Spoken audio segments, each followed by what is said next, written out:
यस्य कृत्यं न विघ्नन्ति शीतम उष्णम भयम रति समृद्धिः समृद्धिर्वा स वै पंडित उच्यते। जिसका कार्य कभी ठंड, ताप, भय, प्रेम, समृद्धि या उसके अभाव से बोधित नहीं होता, केवल वही वास्तव में श्रेष्ठ है। शुभ संध्या।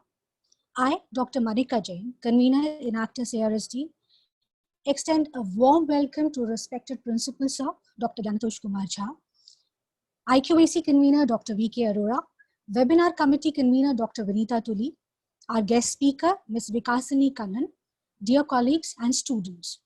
Thank you for showing such an overwhelming response to this webinar.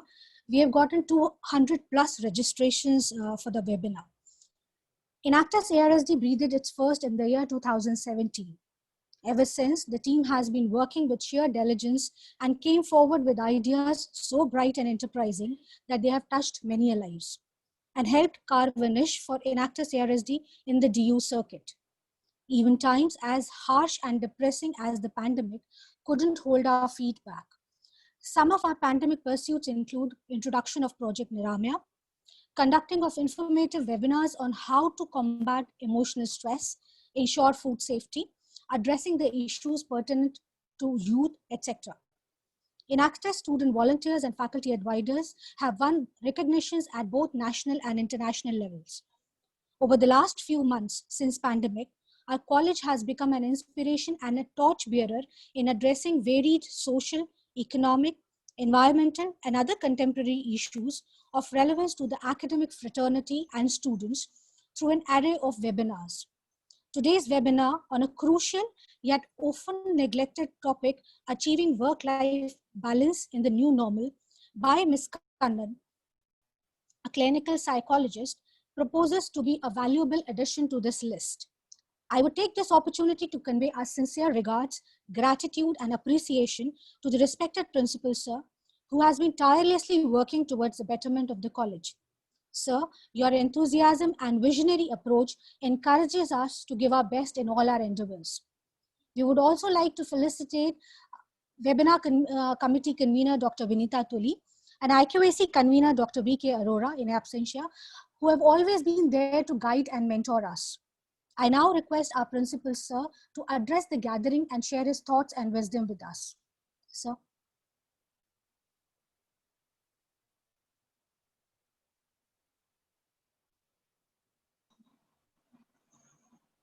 Thank you, Manika.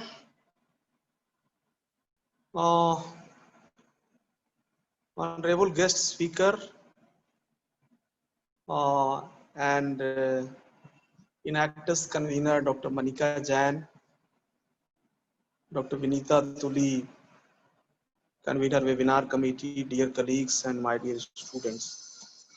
On behalf of Atmaram Sanatan Dharm College, I welcome our guest speaker for this webinar, who has given his valuable time to deliver her lecture on a very important topic regarding achieving work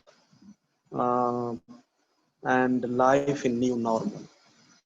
So it's a very interesting topic, and in fact everyone is facing this situation, that how to do our work in new normal and face this pandemic also. So there is a mental trauma also, and everybody is scared about the disease and about the corona, and it is very necessary for us to work also, because it's a bread and butter and to achieve our goals also. So in new normal, how to deal with these conditions and these problems. So it will be very interesting. I think everyone will be benefited from this webinar. I congratulate Enactus team and Dr. Manika Jain for conducting these kind of webinars and programs, and I hope that in future also they will continue their activities and programs. In fact, there is a limitation of online programs, but activities should not be stopped. I always think that activities and work should go on. So my philosophy is charai veti chalte raho, rukna nahi hai. तो आप लोग ऐसे ही लगे रहो, आप देखोगे कि आप जो भी ऑनलाइन फॉर्म में या जिस तरह से भी आप कर सकते हो ये होना चाहिए, क्योंकि जो इनएक्टस का मोटो है सोशल एंटरप्रेन्योरशिप का, तो जब समाज से हम जुड़ेंगे नहीं, मदद नहीं करेंगे, क्योंकि इस बीमारी ने, इस महामारी ने सबको घर में बंद कर दिया, कैद कर दिया, तो इस कैद में रह के भी हम कैसे समाज से जुड़ सकते हैं, ये एक बड़ी चुनौती है। यही न्यू नॉर्मल है। न्यू नॉर्मल हमारे लिए है और बाकी एहतियात है न्यू नॉर्मल। तो ये सब बातें हमारी एक्सपर्ट करेंगी। My best wishes and thank you madam for giving us time. Thank you so much. Thank you, sir, for your kind words. We are sure that we'll work on your valuable suggestions and inputs. I now call upon Ms. Vriddhi Jain, Enactus ARSD President, to introduce the speaker. Thank you, ma'am. I would like to take this opportunity to extend a warm welcome to the honorable speaker of today's session, Ms. Vikasni Kannan. Ms. Kannan is an RCI licensed clinical psychologist who has been helping individuals with mental health concerns across age groups.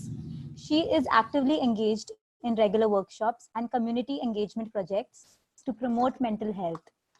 She believes in the strength of individual differences and aims at bringing the best in everyone through her therapeutic work. We welcome you, ma'am. And without further ado, I would like to hand over the proceedings to you for the session. Over to you, ma'am. Thank you. Thank you so much, Dr. Jain, Dr. Jha, and Enactus team for having me here this evening. I'm extremely grateful that you all extended this opportunity to talk about such an important topic.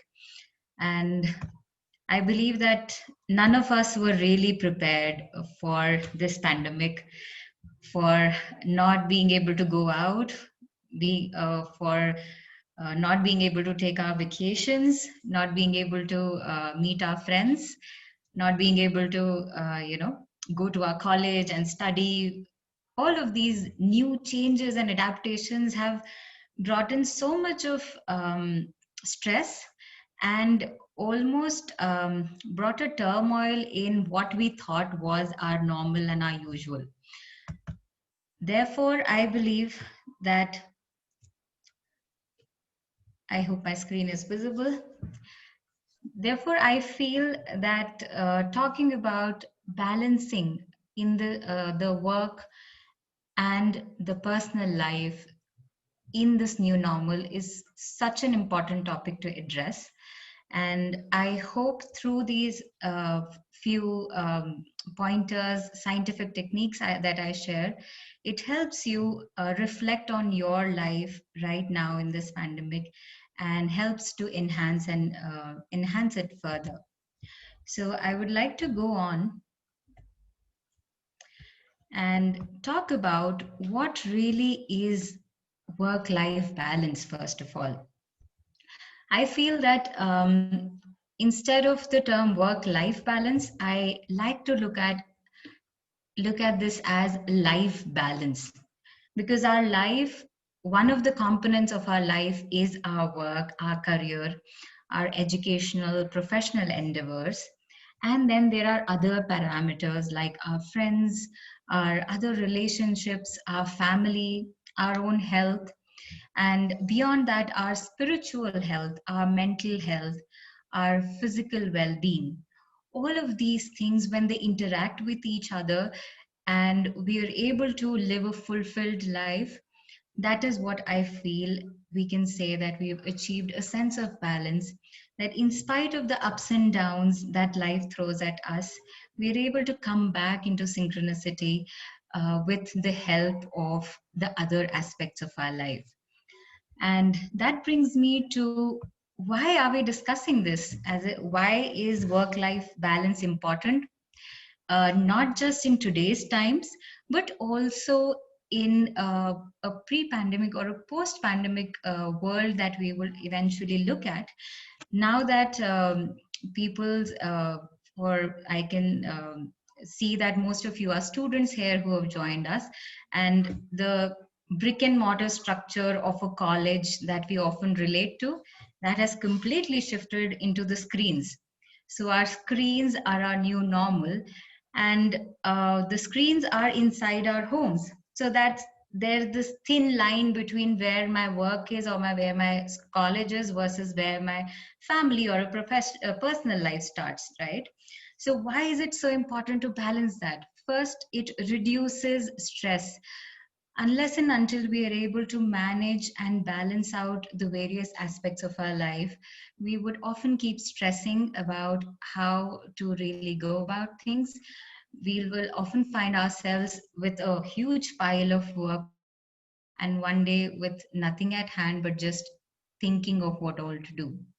So when we strike that balance, things are evened out, and the reduction in stress is one of the major benefits, and therefore better physical health then reduces the chances of developing any psychological disorders like any mood disorders like depression or anxiety, or any kind of mental stressor that could hamper one's functioning.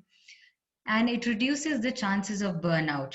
When we keep working without really pausing to reflect on whether all the spheres of our life are balanced, that's what eventually leads to burnout. And bringing that balance reduces the chances of burnout. And improved awareness, that's exactly where we pause and reflect on how much balance we are maintaining, and increased productivity and improved well-being at the macro level. So these are the benefits that a good work-life balance, a healthy work-life balance can provide us. And I would like to now start with a very poignant quote here, which says that balance is the key to everything. What we do, think, say, eat, feel, they all require awareness. And through this awareness, we can grow. And like I said, this pandemic has given us a lot of time to just pause and accept that things have changed. Things are not like they were before, and we are put into these unfamiliar zones now. When we first accept that this has happened and we become aware of what all changes this pandemic is demanding out of us, that's when we begin to grow. So I believe this acceptance and awareness becomes the key to actually working on creating a balanced life for ourselves. Furthermore, I would like to now jump onto actually talking about very specific strategies of balancing your work and your life. And by that, for that, I want to start with a small story here.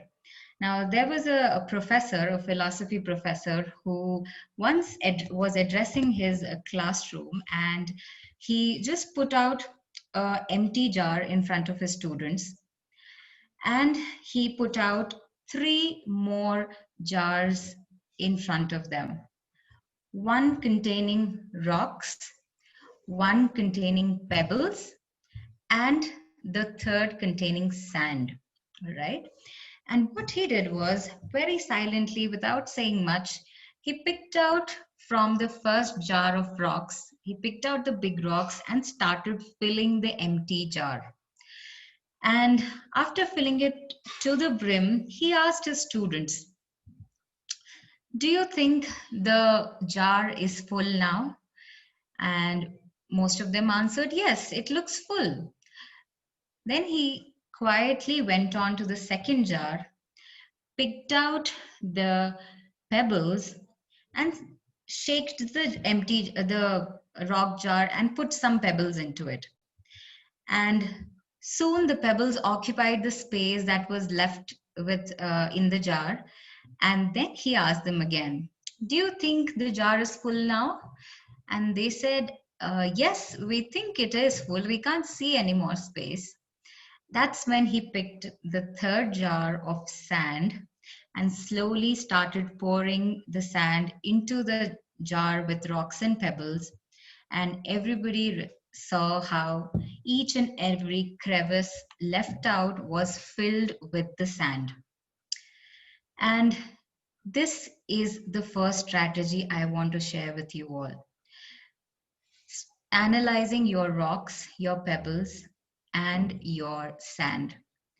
Now, I want you to look at the rocks as the truly important things in your life: your family, your health, your relationships, things that really add meaning and a sense of purpose in your life, which make you happy, which make you feel healthy. And if all else was lost, even if the rock was there, your life will still have a meaning and a purpose. Those are our rocks of our life. The pebbles are the ones, the other things, the small little things that we do every day, which also hold significance in our life, such as our education, our college, our school, our professional life, things which we run every day to kind of accomplish on a daily basis. And the sand signifies the remaining smaller stuff in our life, the material possessions, which oftentimes we might find ourselves running around for, or often spending more of our time and effort in those. Now, the important question, or the important analogy that I want to draw here is, if we fill our jar of life with sand first, it does not really add value, because the space left for the bigger rocks and the pebbles is lessened. So there's almost no space left for rocks. However, if we make room first for the rocks, the significant part of our life, then followed by pebbles and the sand, that changes the whole equation. So paying attention to your life, identifying the things which are critical for your happiness, for your well-being, and ask yourself, I think nature has given us such an important time to just pause and reflect and become aware what really is your rock. What are the things in your life that really, really matter for you? And are you focusing on that? And that is my question to all of you. What is taking up the most space in your life? Is it the rock? Is it the pebble? Or is it the sand? Right? And I would love if some of you can maybe put it out on the chat box, so that we can all see how where we all are, because oftentimes we might feel that it's just me focusing on the sand, and then we realize that there are so many of us who are doing that as well. And because I know, before I started out, when I was faced with this pandemic personally, it was a big shock for me, because where I realized that I was focusing so much on just running in and out every day, but not really leading a fulfilling life and focusing on the rocks of my life. So how about you all? I would love to hear from you in the chat section. What are your experience like?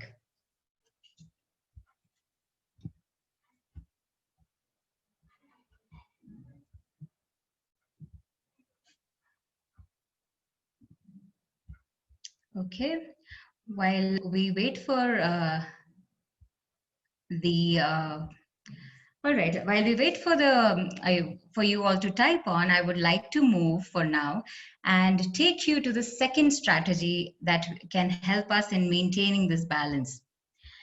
Now, the second strategy is managing your time. I think in today's time, when there is so much to do, I think as students, I remember I had assignments to complete, I had classes to attend, I had notes, I had to do self-study, and then other extracurricular things that I had taken up. So as students, it's so much that we often take up, that we want to be productive at so many things, but often find ourselves in a fix where we are not sure that am I doing everything properly? Am I even productive? That's where time management skills are so important. If we look at our lives, we can divide it into two major categories here. First, the tasks which are urgent, and second, the tasks which are important. Now, the urgent tasks are the one which need your immediate attention, which require for you to react to them immediately and not really delay or postpone it further. On the other hand, the important tasks are the one which are contributing to our long-term mission, our values and our goals as an individual, and maybe as a professional, as a student. So our life can be divided into these two tasks. And if we further go on to understanding about managing our time, we can make a segregation into four major quadrants. That is, tasks which are urgent and important, which is the first quadrant, that's on top left side.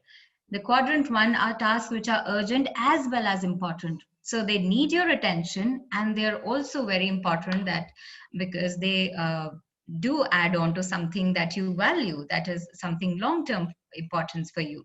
So any crisis or emergencies that you have to attend to, or as students, maybe you have an exam tomorrow morning. So it is important and urgent that you sit down and really prepare for it, right? That's urgent and important. The second quadrant is things which are important, but they're not urgent.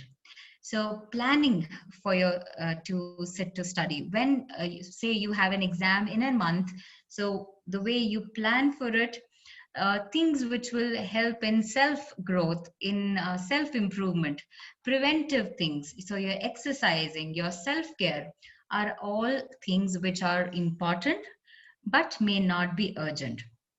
The third quadrant is things which are urgent, but not important. So any kind of interruptions, any kind of interruptions which could disrupt what you're doing, which could be something urgent that you're looking to, but they are disruptions and interruptions. So say you're attending your online class, but then suddenly there's a call from your friend, which you could probably postpone, but it is an interruption which interferes with the other domain. So that is the third quadrant of urgent but not important. And the fourth category is the not urgent and not important. Things which we see as time wasters, maybe social media scrolling or binge watching on our favorite series. Sometimes they are activities which could be neither important nor urgent and fall in the fourth category. All right. Now, how do we really manage our life with this matrix? We have to first make a list of things in our life, or things say that you have to do for that day, and see which are the activities which fit the first quadrant, which fit the second, and which could possibly be interruptions, that is the third quadrant. And also kind of reflect and be honest where you're seeing that in a usual day, how much time am I spending in the fourth quadrant, right? And we will often realize that the life and work balance often goes for a toss when we get stuck in the quadrant 3 or quadrant 4. Things which are not adding value to our life, they are almost like the pebbles and the sand.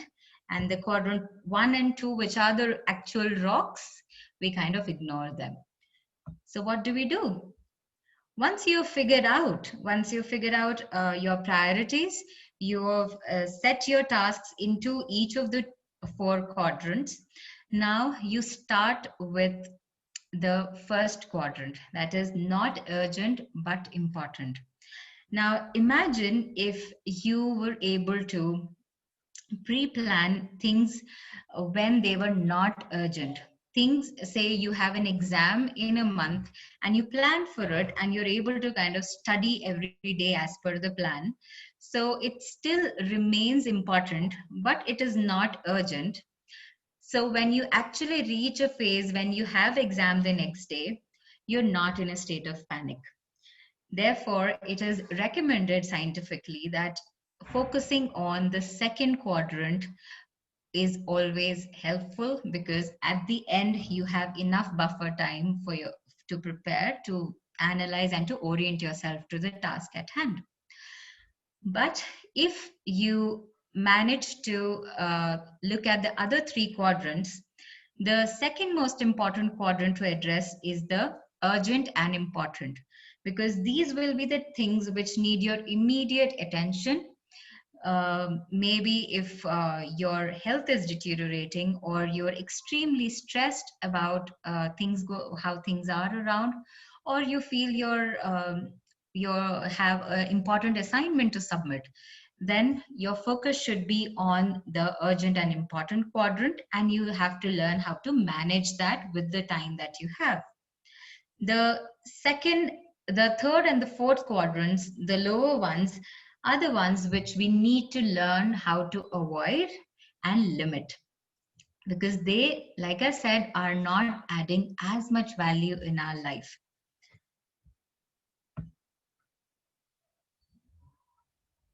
Okay.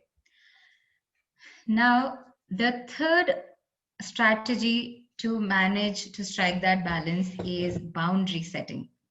Boundary setting is so imperative, because oftentimes we find ourselves in a fix because we did not really set enough boundaries of where do I stop.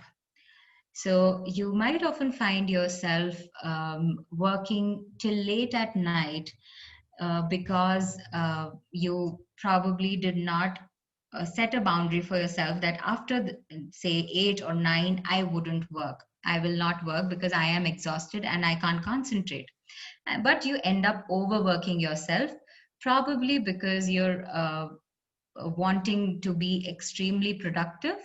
But then if you look back retrospectively, you'll realize that there's more burnout and less of productivity. So when it comes to boundary setting, I think the quote that most resonates with me is, balance is not just better time management, but also better boundary management. So we have to realize that to strike that balance, we need to have boundaries between our work and our personal and other domains of life. So having a me time, a time where you just take out for yourself, where you just sit with your maybe a cup of tea, or just out in the nature, enjoying and unwinding.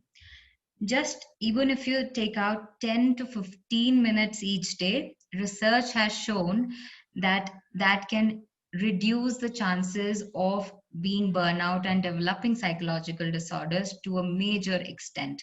Just 10-15 minutes a day, and saying no, that is the second strategy here.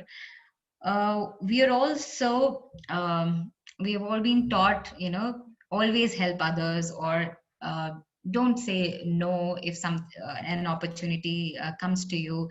uh, Always say yes, be ready for extra work. However, because of that, we often pressurize ourselves to say yes to situations or to people, even when we don't want to. And that adds on to the pile of work. And we end up feeling so guilty about it oftentimes that we don't even want to say no. Just the fear of feeling guilty stops us from saying no, and rather we end up burdening ourselves with all the extra work. So learning to say no where you prioritize your health, where you prioritize your time, and understand where the balance between saying no and yes lies, understanding the pros and cons of saying yes versus saying no is what will reduce the guilt and the self blame, and also enable you to have enough time for yourself on and things that matter to you. The third strategy under boundary setting is the breaks, taking breaks between work. uh, we might feel that if I extend myself, stretch myself a couple more hours, and I sit to study for straight 4 hours, 5 hours, that is, we feel we might be productive, but that often does not happen because our brain capacity is such that it cannot function for more than 45 minutes to an hour with full attention. So we as human beings, we need breaks. We need to have some boundaries of how much do we expect from ourselves. So make sure that when you're working or when you're studying, or even when you have to balance between two three things, because some of you may also be handling jobs along with studies, or you may be handling two three courses at the same time. So make sure that you take some break, say take some time, say 1 10-minute break in every hour or in every 2 hours, where you can just unwind and relax and then come back with better focus. That is why breaks are so important, to just reorient yourself to the task at hand. The fourth strategy is lifestyle choices and self care. I think the current situation of a pandemic has just opened our eyes so much more to the importance of self care, to the importance of lifestyle management. How well are we able to strike that balance between work and our health and our well being? These are all new realizations to all of us. And it's so important that we kind of take this learning from this phase of the pandemic and take it ahead with us even after the pandemic is over, that work, education, our career are things which can always be worked on. But if we lose out on the rocks, which is our health, our body, which is going to support us through all of this, if we lose out on our mental health, this mental sanity, the well being, our emotional control, things which these are all skills and things which will help us throughout life, then striking that balance becomes a little difficult. So, how do we really take care of our lifestyle? These are some of the things that are extremely essential to lead a balanced, healthy life. First is having a routine. Now that most of us are at home and we have to work from home, study from home, our most of us are facing the issue of our routines going out of for a toss, and we can't really concentrate. We are waking up at odd hours, sleeping at odd hours, and that is causing a lot of chaos in our lives. So having a routine which is very similar to how it would have been when you were going to college or when you were going to work can help to keep that zeal in your body alive.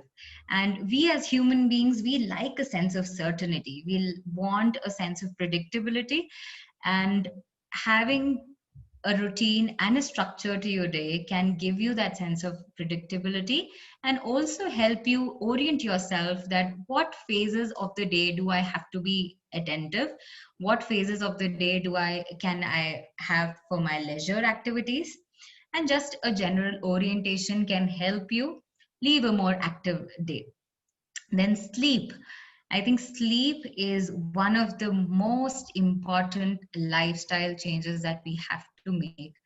And sleep influences how we feel, how our mood is the next day, how much energy we have the next day, how much focus we have, how well are we able to concentrate on our things, and how well are we able to problem solve.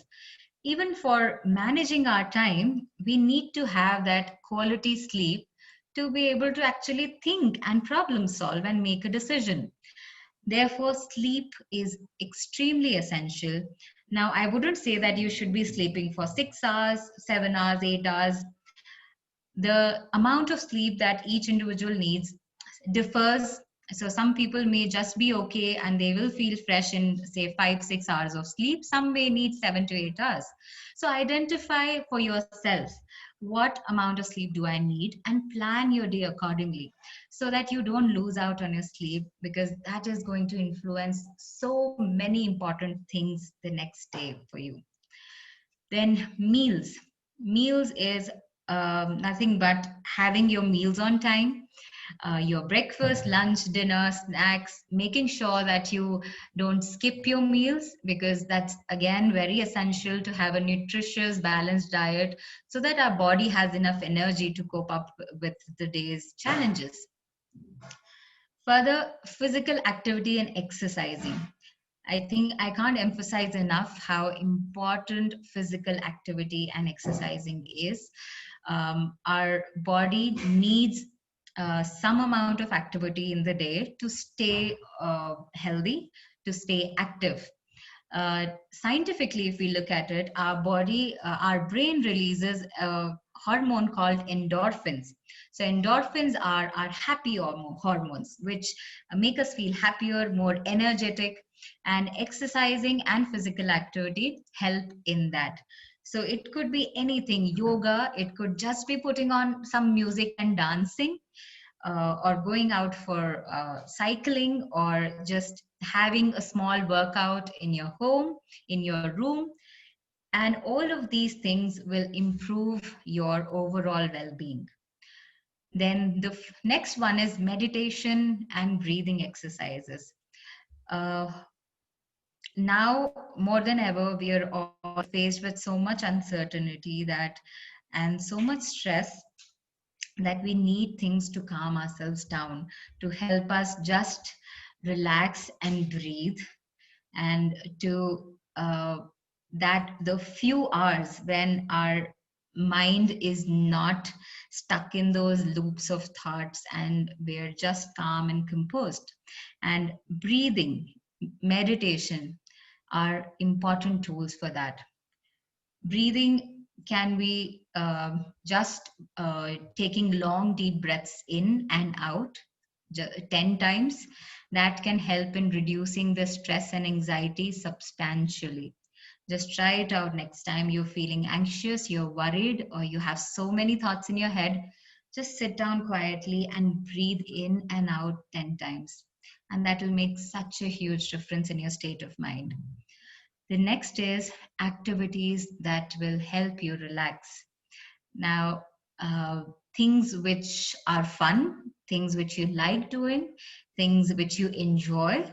It could be talking to your friends, it could be watching your favorite series, it could be listening to music, or just looking out of the window, admiring nature, or writing, reading. Things which help us enjoy life, which help us feel fulfilled and happy in that moment. Try and inculcate more of these, add more of these activities in your day. And the last one is seeking professional help, seeking professional support. We lose out on so much of time, so much of energy and financial resources because of stressing. And more the stress, less is our productivity. Therefore, in times when you feel helpless, when you feel that you can't get out of the stress and you're stuck with that, seeking professional support is always beneficial, so that you're not wasting your time, energy, and resources. Rather, you are redirecting them in becoming more productive.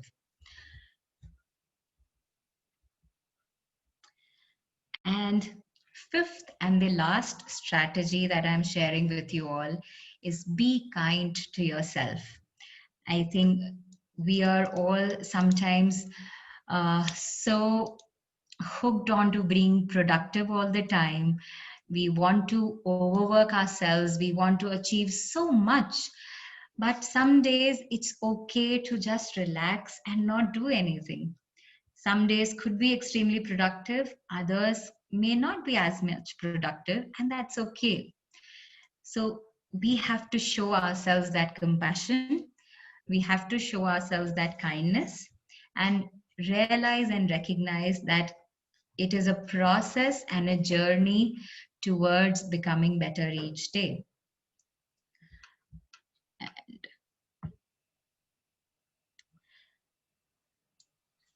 And I would like to end this presentation by saying that all crises are portals for growth and learning. This pandemic, we are all faced with this crisis of reorienting ourselves, of balancing our life again, and adapting to this new normal. But let's look at this as a portal for our growth, for our learning. And remember that this is only when we come out of this, we are going to be so much more resilient. We are going to be so much more powerful and strong. And we are all in this together. I think that's what we need to remember. Thank you so much, Thank you, ma'am. everybody. Thank you so much for listening. I hope these strategies were helpful. Thank you, ma'am. Thank you for this insightful session. We had a few questions in the chat box, as well as we've received them in the registration forms. So starting with something that I just saw in the chat box, while sitting at home with not many distractions, makes one think of the same stressful things on loop, which can be exhausting. So what can one do to deal with this? Makes one think of the same stressful things on loop, which can be exhausting. Yes, that's true. I think I will agree with Muskan here that or sometimes when there are not enough distractions, we are so stuck with our thoughts and we just can't come out of them. The strategy which can help you here is that you just pause for a second and just sit down and focus on your breathing. I'll tell you why that is useful and important, because our thoughts, all of these thoughts are like these seeds of a plant. So as much as we keep pouring water to those seeds, and that meaning we keep paying attention to these thoughts, they will only keep growing. So we want to stop them from growing. So the best thing is not pay attention to them. So just come back and sit down, focus on your breathing, let the thoughts come and go. And eventually you will see that the intensity of the thoughts, the amount of thoughts will reduce. And the second step is, after you've come to a certain orientation, find activities that you like doing. I understand that there may not be enough in external distractions, but I'm sure you can find something in your day, in your life, which can help you stay occupied. Okay, ma'am. Ma'am, there is another question that we received in the form, and a lot of people have similar questions like that. So one of them was how to kickstart studies if you have left focus study for a year. So how to manage work and studies? Yes. I think restarting studies, especially if you haven't been studying for a while, is to start small. So start with taking up little task for yourself. Don't bombard yourself with and expect yourself to have the similar kind of productivity which you probably had a couple of months back. Start small and keep building on that focus that develops. I think that should help, and keep motivating yourself. We are all sailing a similar boat, that to jump back into that phase of productivity, and each day counts. So even if you're managing to get a little work done each day, I think one day at a time. Ma'am, there is another question in the chat box by Ojasvi. She's asking, just a second. She's asking, when we have a large amount of work to do, we just don't understand how to start or go about it and end up just procrastinating and delaying the work even further until the very end. And this is, I mean, quite often with us also when we're doing assignments and everything, and it just develops the stress. So what do you suggest in this case? Absolutely. I would agree to that. It does happen with a lot of us. We end up procrastinating so much, and at the end, we are so burdened.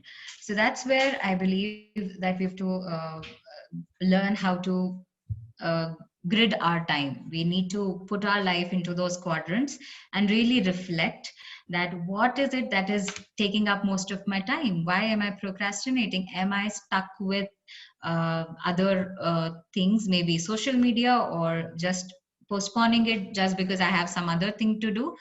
And or am I really working on the first two quadrants, or just this third and fourth quadrant?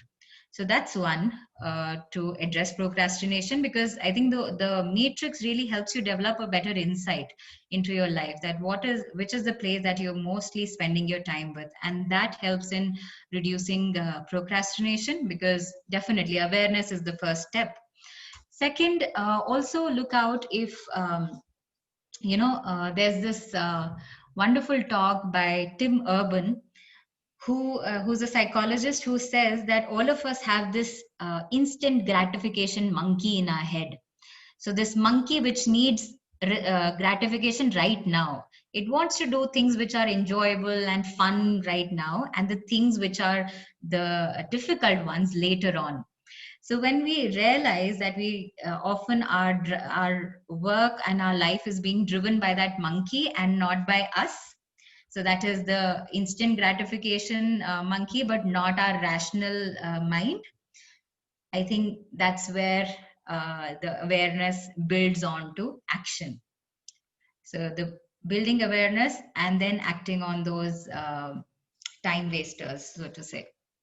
There's one interesting question and interesting topic that a person has mentioned in the chat box, which is overthinking. So he's saying, I usually get stuck in thinking so much every day. How to avoid overthinking? Mm-hmm. Yes, I think I answered this question when we took up the first one, right? That we are stuck with our thoughts and we Yes. overthink.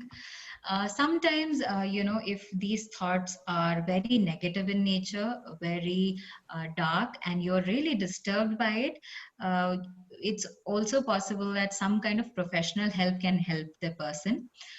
Because sometimes getting out of that loop of thoughts can in itself be very, very difficult. So if you feel that you're thinking too much, thinking more than you were before, and you're very disturbed by it, maybe why not seek out professional help and learn how to manage these thought loops. Yes. Ma'am, there was another question that we received in the form, which was how to turn self-introspection from negative to positive. So Mm-hmm. that is one question. Yeah. Okay. Self-introspection. Yes.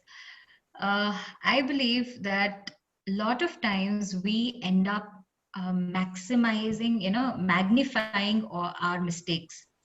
We always end up thinking about things that I did not do right, things that I missed out on doing, things which others are doing, I can't do. And we minimize on the things which we actually achieve. So let me give you a small example. Like if a person comes to you and tells you that, these are three things that I love about you, and says, this is one thing that I don't like so much about you. Which is the one you would often find yourself stuck in? Ma'am, the ones that the other person has told us they're good. So yeah, we'll be Hmm. focusing on that. And the, So yeah. like we might, or what we end up doing is we focus on things which the person did not like, Yeah, sorry, did not right? like. Yeah. Like Tuhina and a couple of you are mentioning, that's what happens, that we kind of fixate ourselves with, oh no, this person doesn't like this about me, and we end up just ignoring the other good parts, right?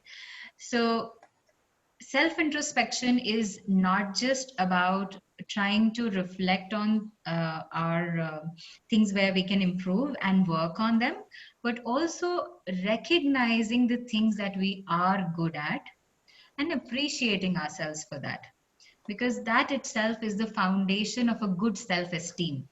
And a good self-esteem leads to a better, more aware self-introspection. Okay. Ma'am, I think last question for the session. Mhm. How do we pull the plug if we are evolving within the first quadrant where we keep doing activities to keep skilling up? It's in the chat box. Yeah. Yes. Build work experience alongside academics as they are urgent as well as important, and there is an urge to perform. So Yeah. how do we manage that? So I think that's where we kind of reflect on our rocks of our life. I think Sudipto Ghosh has mentioned this. In case you did attend the initial part of the webinar, the rocks are the parts which are the ones which really hold value for in our life, which add meaning to our life. So just probably sit down and think about these things. Are you doing more of the rocks, or are you just taking up more of the sand and the pebbles? I think that will help you in kind of structuring your day better, in delineating so that you can delineate your energies wisely. And also sometimes we are so used to being productive all the time, so the pulling the plug becomes difficult. So just see if you're overworking yourself. Are you taking time out for yourself? Are you taking care of yourself or not? That might also help you in not feeling exhausted when you have too much of work to handle, because sometimes we do have a lot of work at Ma'am, hand. one more thing, how to take care of your health while you're working, studying, doing chores and everything. So how to take care of one's health? I mean, ensure one's health is at its prime, even during the lockdown. Yes. So like I shared, physical exercise, your eating habits, your sleeping habits. I think one thing that I'd like to mention when we talk of sleeping habits is our screens, our phones, our laptops. A lot of us are so hooked onto it now, and all these digital companies are making sure with all these lucrative offers that we can't just let go of these offers. We want to watch these series, we want to subscribe to a channel, right? So make sure that you limit the use of screens, because our bodily rhythm gets disturbed when we expose ourselves to too much of light in the night time. So our body needs rest, it needs darkness to sleep well. So that's very important. So sleep, exercising, eating well, meditating, taking breaks for yourself, and managing your time well. I think that's what helps. Yeah. Thank you, ma'am, for the wonderful session and all the strategies that you shared. I would like to take this opportunity on behalf of my entire team to extend our gratitude for you to take your valuable time out and be here with us and answer all our questions. My And pleasure. now Thank I you. would like to ask Manika ma'am to take over and continue with the proceedings. Thank you, Ms. Kannan, for this supremely enlightening session. Your 4-quadrant approach and boundary setting approaches to achieving work-life balance have been very insightful. I think it has a lot of inputs for us as professionals, because boundary setting, in our this is what I tell my students also, that please set your boundaries, because they're so over enthusiastic with turning those little projects into reality and everything. We are also thankful to Principal Sir for his continued support, encouragement and guidance. Our thanks are also due to the webinar convener, Dr. Tuli, and her team, IQAC convener, Dr. V.K. Arora, and the technical team. My colleague, Mr. Ravinder Pant, deserves a special thanks for his technical assistance. I also appreciate the cooperation extended by my Enactus co-mentors, Mr. Amit and Mr. Manish, while planning and organizing the event. Appreciation and applaud is due to the Enactus student volunteers headed by a core team for their overfull commitment to the cause of Enactus ARSD. Last but nonetheless, we thank our audience for being a patient listener and inquisitive participant. Thank you all once again, and see you soon with another intriguing session. Thank you.